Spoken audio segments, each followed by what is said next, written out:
What's going on, everyone? Welcome back to the show. So, Representative Larson has a few questions for these experts when it comes to Social Security reform. And so, we're going to take a look and listen to how they answer these questions. But first off, if you guys can do me a favor, please like the video, subscribe to the channel, hit that little bell notification, and then click all. By clicking all, you'll get notified anytime we post a video. We do daily videos here, so by clicking the bell notification and clicking all, you should be getting updated every day. And just a reminder, thank you for your support. I really appreciate it. And one more way to support us is by joining our membership. Just click the join button below. You'll get customized emojis as well as custom badges. Okay, so Representative Larson, if you do not know who he is, I talk a lot about him on this channel.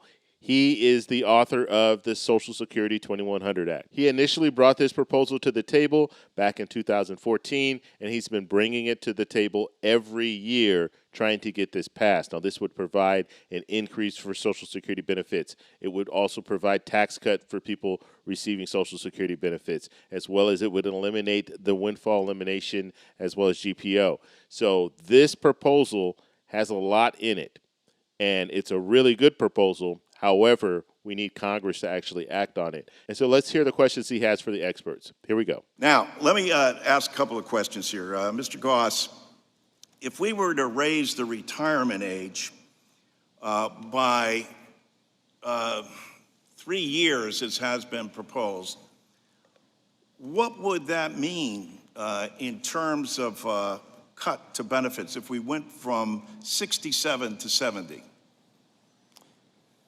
It would depend on how rapidly we did this, but at the point at which we had the retirement age raised by the 3 years, as you'd indicated earlier, that reduces retirement benefits, monthly benefits, and lifetime benefits by about 6.5% to 7% for each year that we raise.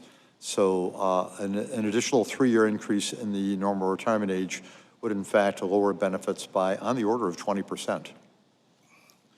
Now, Mr. Goss, also, because we heard this question as well, what percentage of income does someone who makes $1 billion in wages contribute to Social Security?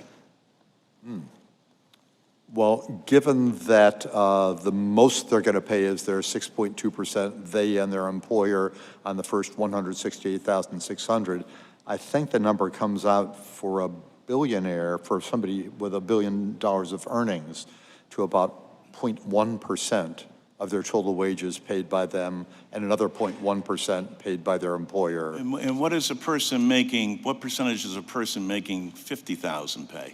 Well, they would pay their 6.2% by themselves, and their employer matching that. So again, because we want to protect these billionaires and millionaires, it's unconscionable to think about the fact that they ought to pay their fair share, that they ought to be in a position where, as President Biden points out, if they do, we extend the solvency of the program for 66 years and we're able to add on benefits. So it's a little misleading, the question that he asked there, because when you're looking at percentages, yes, if you are a billionaire, it's, what did he say, 0.1% or something like that, a real low number. And then when you're comparing that to someone who is earning $50,000 a year, they're going to pay that 6.2%, the total 6.2%, because they haven't reached that maximum. The maximum is $168,600, and so a billionaire, they'll reach that maximum of $168,600.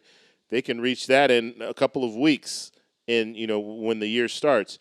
And so once they get over that point, then they no longer have to pay into the payroll contribution. The reason why they do this is because you can only receive a certain amount of money when it comes to Social Security. So you max out.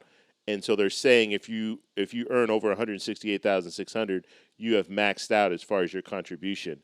And so you're not going to receive any more at that point.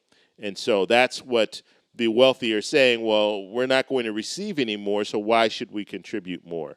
Well, the reality is, if we had the program more, it's means tested now. Okay, it is progressive, but if they really tweaked the way the scale went, then you would have wealthy people not really receiving much in Social Security benefits, and then the bottom half would be brought up at least to 125% of the poverty line. So that's kind of the goal there, but there is a strong argument, Okay, raising the cap is something that you hear a lot of politicians talk about, but there is a strong argument on the wealthy side, on the people who are making a lot of money, because they're going to say, well, we're not going to receive any more in benefits. Give us some tax breaks or stuff like that. I think that would actually be something they might be more interested in, giving them tax breaks, because let's face it, if you are a billionaire or you're a multimillionaire, you probably won't be relying on Social Security when you retire. And so giving them a tax break and allowing them not to, basically forfeit that Social Security, that could be something that they could do in order to allow people who are living at or below the poverty line to have a boost in their benefits. That could be something that I could see moving forward when it comes to legislation. But right now, that's the argument. It's a little misleading because obviously if you're a billionaire and after the first 2 weeks you've already gone over that 168,600, well, then you're no longer paying into that payroll contribution. And so your percentage for the whole year is going to be very, very low compared to someone who's making less than 168,600 because their complete 6.2%, that's going to, that 6.2% is what they're going to be contributing, and their employer is also going to contribute 6.2%, whereas someone who's a billionaire is not going to be, their percentage is not going to be the same. I have another question that comes up because this happens frequently on the trail. Can you talk about how Social Security actually doesn't contribute a penny to the national debt? Yes, be happy to. As I think everybody here is very well aware, Social Security has its trust funds, and the trust funds can only have positive balances. Social Security now has and never has had the ability to borrow from the general fund of the Treasury. That is in the current law. Anything could change in the future, but currently Social Security can only hold asset reserves, and as a result, with a roughly $34 trillion of total federal debt we have now, Social Security is actually covering approximately $3 trillion of that and not needing to be borrowed from the public at the moment. So Social Security can only really help service some of the debt that the rest of the government develops. It does not contribute towards the debt. So for Very, very important. It does not contribute to our national debt. So when you hear lawmakers comparing, or they don't even compare, what they do is they put them side by side. So they're not, what they'll say is we spend $1.5 trillion in Social Security benefits every year, and our national debt is $34 trillion. So they'll put them side by side. So you'll think that, well, Social Security is a problem. If we're spending $1.5 trillion in Social Security benefits every year, and we don't even spend that much for the national, for national defense, well, then the problem clearly is Social Security. But it's not, because that money is walled off. That money is coming from the payroll contribution. Okay? Social Security has never been in debt. And it can't. The way it's run, it cannot be in debt. So the money that's coming in from the payroll contribution, the 6.2% that you pay, the 6.2% that your employer matches, that goes to Social Security benefits. And then you have the trust funds. And the trust funds, they draw on the trust funds because we're not collecting enough in the payroll contribution, and so that's why they're pulling a little bit from the trust fund every month in order to pay out benefits at 100%. And that's why they're talking about the trust fund is what's in danger right now. In 11 years, that trust fund will be depleted. It's about $2.7 trillion right now. It'll be depleted, and then you're going to have a situation where the payroll contribution is all we're going to have, and we'll have a shortfall when it comes to paying out benefits, and that cut could be somewhere in the neighborhood of 23%.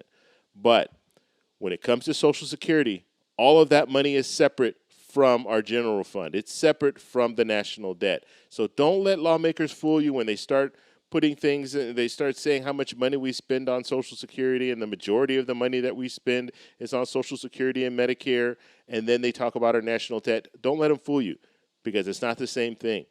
The national debt is because you have Congress people that are spending the general fund, and they don't have the money, and they're spending on things that, they're just basically borrowing money. That's what it is. And so when it comes to Social Security, it's already set in place. They can't do anything. Congress people cannot touch Social Security funding, and they know that that money is not adding to the debt, but they want you to kind of believe that because I think, me personally, I think ultimately you have some lawmakers that want to bring Social Security funding, that payroll contribution, the trust funds, they want to bring it all into one big pot, into the general fund, and then they can spend it how they see fit. That way they could really make some drastic cuts to Social Security, because if it's all in one pot, then they can just say, okay, we're going to have to spend more on this area or spend more on this area, and that money will be taken from Social Security. So that's the fear. That's a big fear. For the general public to understand this, it's called a trust fund for a reason.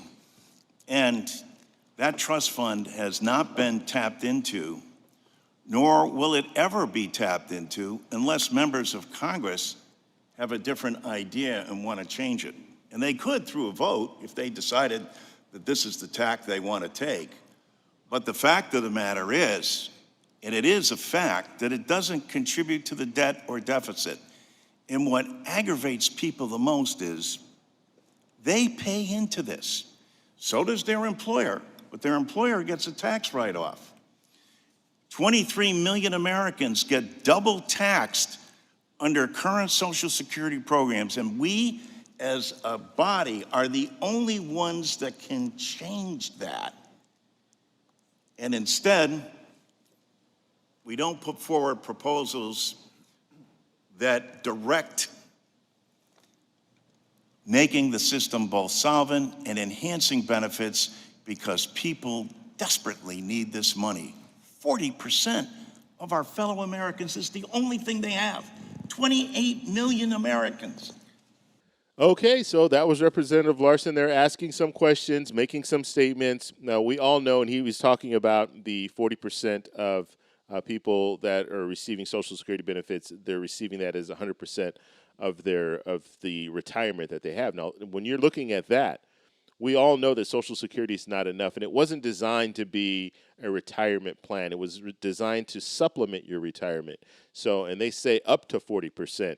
So if you're, let's say, you have a 401k and you have another retirement plan set up, Social Security should only supplement that retirement plan up to about 40%. And so if people are living on only Social Security, they're really struggling because they're not getting enough money in order to pay their bills and pay for shelter and all of that. And so that's one problem.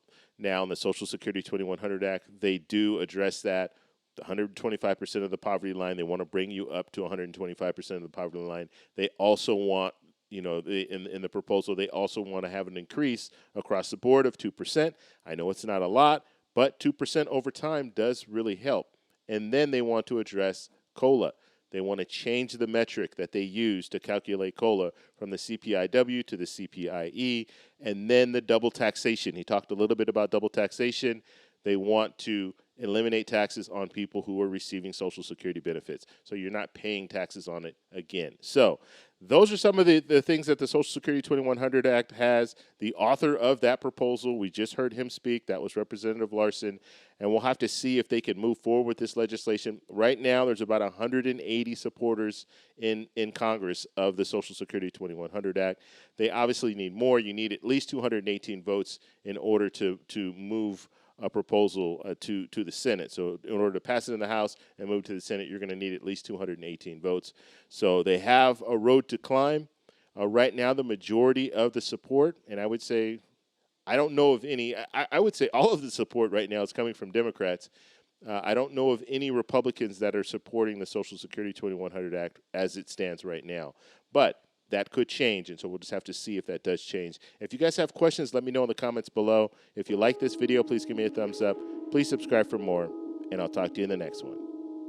Bye.